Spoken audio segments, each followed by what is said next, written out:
जय हिंद वंदे मातरम।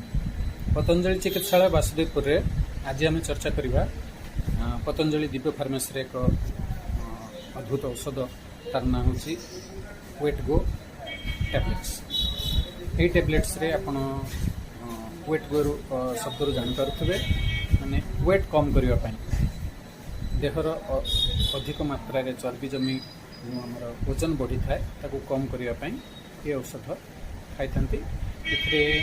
इनग्रेडिएंट्स बाबद देखा गले अश्वगंधा अच्छी, कुटुटुंबी, आमला, गोखुरु, पेहेड़ा, गिलोई, हरड़, द्राक्षा, कोकम इत्यादि जिनस को नहीं औषध निर्मित।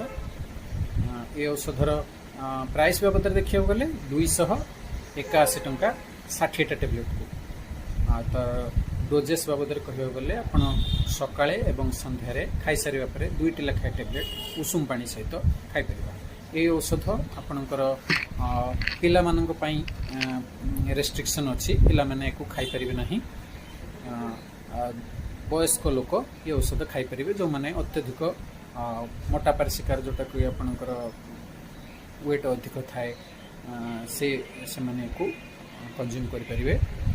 ता सहित आमर पतंजलि अन्य एक औषध अच्छी ता सहित एक मिसेकी खाई परिबे। ता ना होची आपनकर मेदोहर बटी।